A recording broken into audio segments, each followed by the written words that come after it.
I'm Jim, and this is my fearless mountain dog, Frito. I survived 2 major heart attacks and a debilitating stroke that has left my right side permanently numb and difficult to control. Frito is a rejected stray street dog who I rescued from the pound. We have challenged ourselves to a adventurous life living off-grid on a mountaintop. We hope to prove that we may be broken, but we are not beaten. Please join us on our off-grid adventures.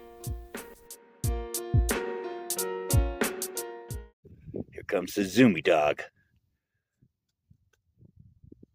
Frito, hurry up. Any minute, he'll take off. Come on, Zoom. Frito.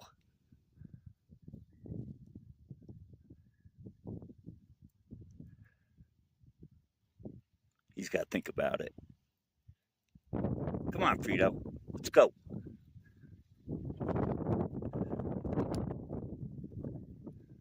Frito. Now he's trying to piss me off. Let's go. Zoomy.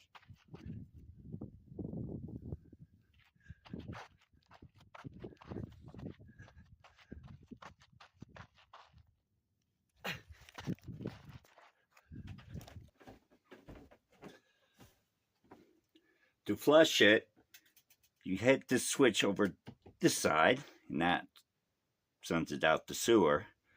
And then you pump the handle.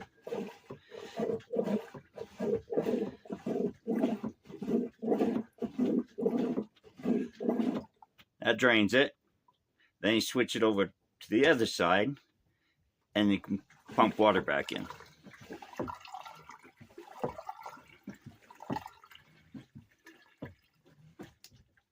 I know that's a lot of work to go to the bathroom, but that's the way it is when you live off grid. Always put the seat down.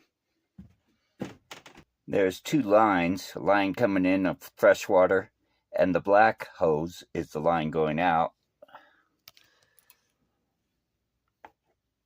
And it just goes right out through the wall. And you can see where the water comes in. It goes fairly high because of my old septic system, which I'll show a picture of. My original septic system was a biodigester. I used a 50-gallon drum as the main tank, which broke down the waste into biogas that I could cook with, and slurry that siphoned off into a leach field that was 4 feet underground. The system worked great, but unfortunately my HOA did not approve. They were kind enough to suggest a 300-gallon holding tank and a pump-out service as a solution. It was a good compromise. The picture was taken when I was tearing down the system. I stuck a hand pump into the entrance to the tank, and I pumped out the remaining slurry into the leach field. It wasn't a fun project. Okay, so the black water comes out this hole into this 300-gallon tank.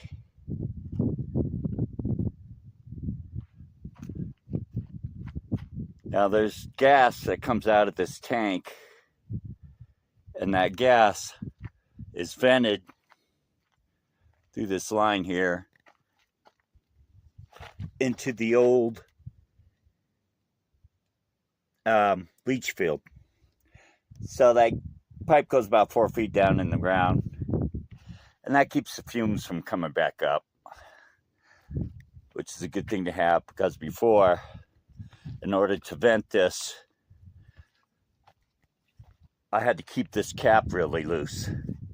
This is where they pump it out. Nasty stuff. It's about half full. And like I said, it's a 300-gallon tank. I've used it for about 6 months now. It's only half full. So I don't create a lot of waste. This is where the fresh water comes in to flush the toilet. I need to show you that. It's just full water. And it's 15 gallons, I think. That just goes through a line. Gray water comes out through here into the ground. And then it comes back out here. These the old gray water field where I grew corn last year.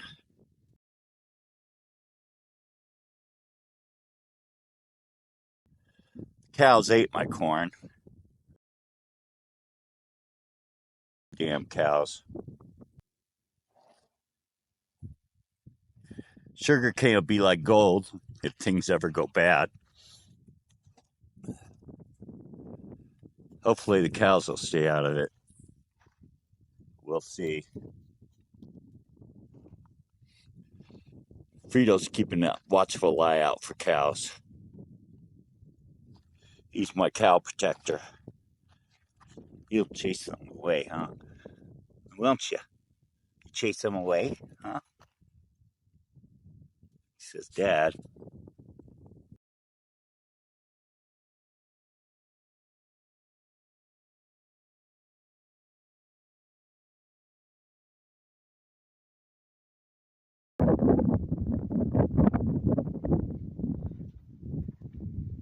Filling up the 280-gallon IBC tote. Top it off every day.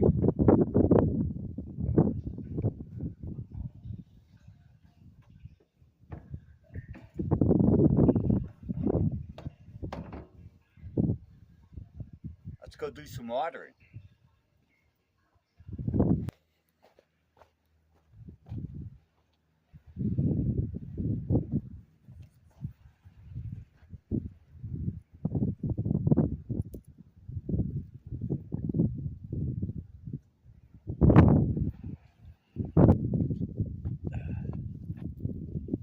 And I gotta water my potatoes. They haven't come up yet.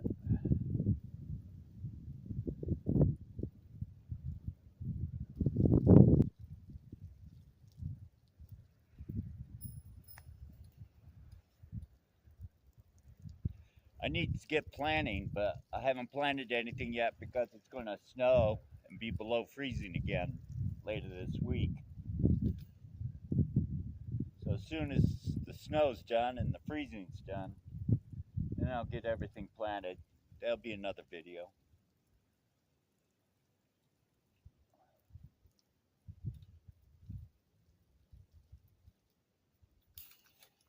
That should do it.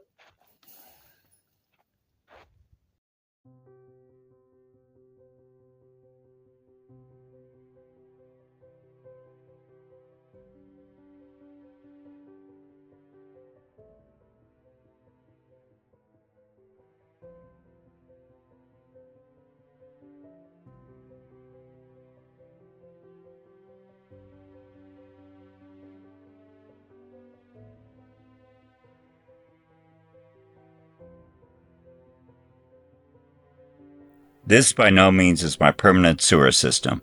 In fact, I plan to have a gravity feed septic system, and I already have an approved design with the health department as part of my building permit. It will be installed as soon as I have the money. I hope you enjoyed this video, and please subscribe to our channel for more off-grid mountain adventures of Jim and Frito.